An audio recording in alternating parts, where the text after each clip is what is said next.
Assalamualaikum warahmatullahi wabarakatuh. Saya Dr.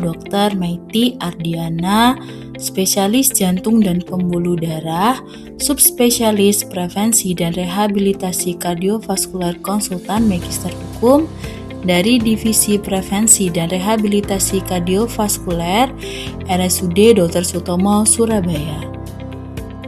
Kali ini saya akan membahas tentang penilaian kembali bekerja pada pasien kardiovaskuler. Program rehabilitasi kardiovaskuler merupakan langkah krusial bagi pasien penyakit jantung untuk dapat kembali bekerja secara produktif. Program ini bersifat komprehensif, mencakup penilaian kondisi, pengelolaan faktor resiko, konseling gaya hidup seperti diet dan aktivitas fisik, latihan fisik, hingga dukungan psikososial. Tujuannya adalah untuk memperbaiki kondisi klinis pasien, meminimalkan resiko komplikasi, dan meningkatkan kualitas hidup secara keseluruhan. Indikator utama dalam kesiapan bekerja adalah kapasitas fungsional. Kapasitas fungsional ini diukur dalam satuan Metabolic Equivalent of Task atau METS yang dapat membantu memperkirakan kemampuan seseorang untuk melakukan aktivitas sehari-hari termasuk pekerjaan berdasarkan kebutuhan energi. Hal ini tentunya dapat dipengaruhi oleh ada atau tidaknya komorbiditas pada pasien tersebut. Pengukuran ini dapat dilakukan melalui uji latih jantung seperti treadmill, ergocycle, atau idealnya dengan cardiopulmonary exercise test atau CPET. Uji latih jantung di awal program bernilai untuk mengukur kapasitas dasar, menentukan resep latihan, dan melihat respon hemodinamik. Sedangkan pada uji latih jantung yang di akhir program dilakukan untuk mengkonfirmasi perubahan klinis, memperbarui resep latihan, serta menilai prognosis keberhasilan pasien untuk kembali bekerja. Integrasi pasien ke dunia kerja melibatkan interaksi yang kompleks dari berbagai macam faktor. Antara lain, satu dari parameter medis, di mana dilakukan penilaian terhadap fungsi ventrikel kiri, stabilitas irama jantung, dan iskemia residual. Faktor kedua, seperti profil tuntutan pekerjaan, misalnya jenis pekerjaan, sistem shift, kemampuan komuter, hingga beban fisik. Faktor ketiga adalah faktor psikososial. Untuk memperhatikan adanya kecenderungan depresi, gangguan kognitif, serta persepsi dan ekspektasi pasien terhadap pekerjaannya. Faktor yang keempat adalah kapasitas fungsional, yaitu kemampuan fisik pasien saat telah menyelesaikan rehabilitasi serta batas maksimalnya. Berdasarkan hambatan yang ditemukan, keputusan kelayakan kerja nantinya akan dibagi menjadi beberapa kategori. Yang pertama, tanpa hambatan, yang artinya pasien tersebut mampu untuk bekerja penuh waktu sekitar 6-8 jam per hari. Yang kedua, adanya hambatan yang terbagi menjadi dua, yaitu dengan mempertimbangkan hambatan untuk dapat bekerja kembali secara paruh waktu sekitar 3-6 jam per hari. Dan yang kedua adalah ketika seseorang kehilangan kemampuan yang nantinya hanya bisa bekerja kurang dari 3 jam per hari, baik bersifat sementara ataupun permanen. Jadi saat ini menyandang predikat sebagai penyebab utama kematian dan disabilitas global. Namun, kondisi ini dapat kita cegah dengan mengelola faktor resiko seperti merokok, pola makan yang buruk, obesitas, kurangnya aktivitas fisik, alkohol, dan polusi udara.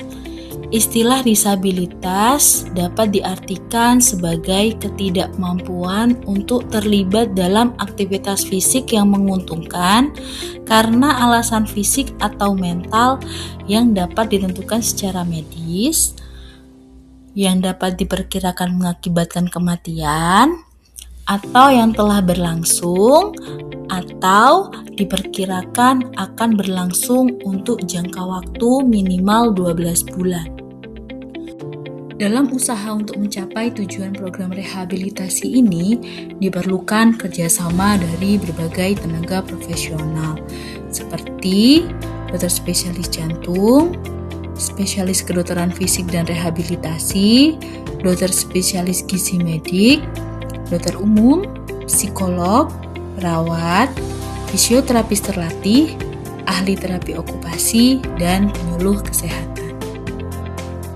Kondisi penyulit untuk kembali bekerja seperti absen lama, belum pulih, atau cedera permanen dapat memicu kecemasan pasien, sehingga diperlukan strategi pendukung alur kerjasama multidisiplin kembali bekerja pada tabel berikut. Strategi yang pertama yaitu stratifikasi resiko dengan mengidentifikasi kondisi medis atau faktor resiko yang dapat menyulitkan pasien untuk kembali bekerja dalam jangka panjang. Yang kedua, diagnosis terkait pekerjaan dengan mencatat karakteristik pekerjaan pasien sebelum sakit, termasuk beban fisik, stres, dan lingkungan kerjaan. Yang ketiga, adanya tim multidisiplin yang melibatkan berbagai tenaga profesional seperti dokter spesialis jantung, dokter okupasi, psikolog, fisioterapis, dan pekerja sosial. Yang keempat, adanya dukungan keluarga dengan mengikut sertakan anggota keluarga pasien dalam proses pemulihan dan penyesuaian kembali ke dunia kerja. Yang kelima, pelatihan individual dengan memberikan intervensi ergonomik dan pelatihan khusus yang disesuaikan untuk membantu pasien beradaptasi dengan tuntutan pekerjaan. Yang keenam, konseling psikososial dengan menyediakan dukungan mental dan emosional untuk mengatasi kecemasan, depresi, atau hambatan psikologis lainnya. Yang ketujuh, koordinasi dengan pemberi kerja dengan mengadakan diskusi dan perencanaan strategi kembali bekerja bersama atasan atau manajemen perusahaan. Yang kedelapan, koordinasi asuransi atau pensiun jika ada. Yang kesembilan, keamanan finansial dengan mempertimbangkan opsi dan sumber daya organisasi untuk memastikan kestabilan ekonomi pasien selama masa transisi. Yang kesepuluh, rekomendasi kegagalan dengan menyiapkan rencana alternatif atau rekomendasi jika pasien tidak mampu kembali bekerja sesuai rencana. Berikut adalah 7 langkah penilaian kelayakan kembali bekerja sesuai dengan konsensus Perhimpunan Dokter Okupasi Indonesia Perdoki tahun 2019.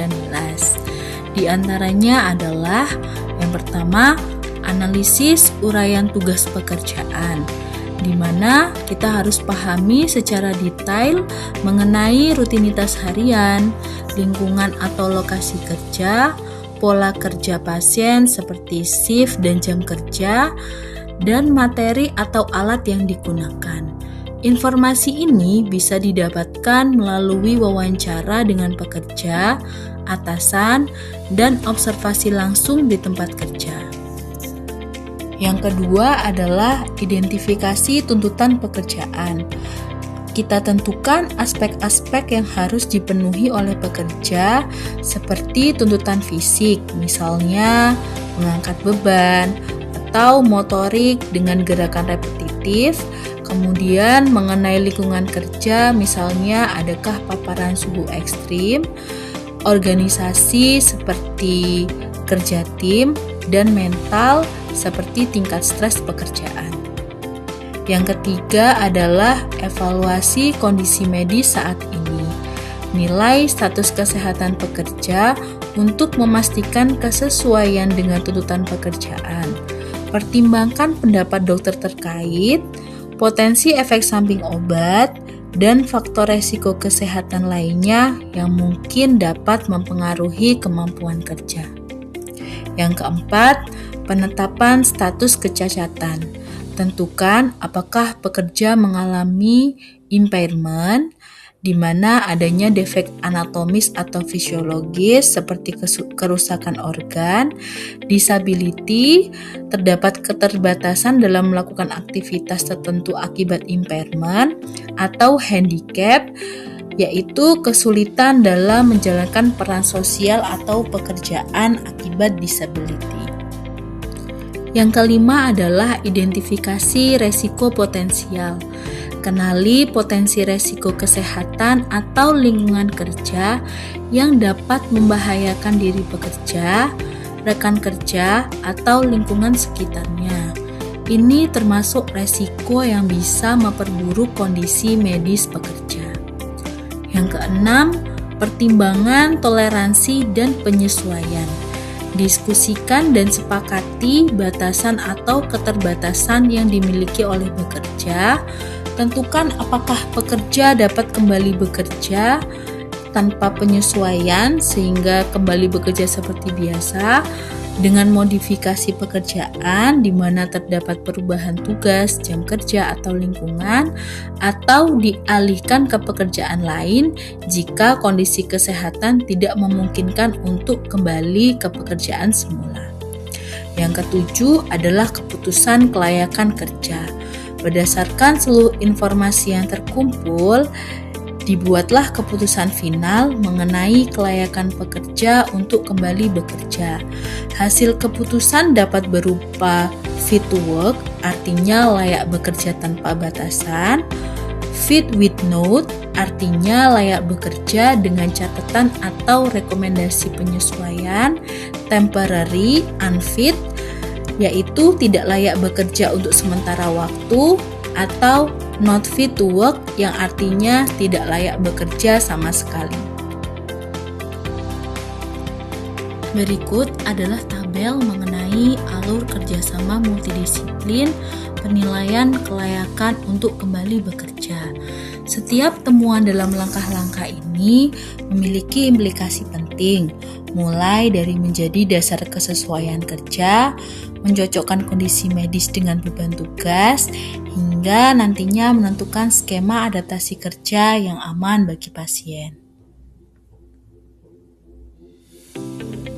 Sebagai simpulan, program rehabilitasi kardiovaskuler memiliki komponen utama yang mencakup pengajian pasien, manajemen dan kontrol faktor resiko kardiovaskular, konseling aktivitas fisik, peresepan latihan fisik, konseling diet atau gizi, manajemen psikososial, serta dukungan untuk kembali bekerja. Untuk efektivitas rehabilitasi kardiovaskuler yang optimal, diperlukan kerjasama multidisiplin dalam mengevaluasi dan memperbaiki berbagai faktor dan parameter yang mempengaruhi kemampuan pasien untuk dapat kembali bekerja. Terima kasih. Wassalamualaikum warahmatullahi wabarakatuh.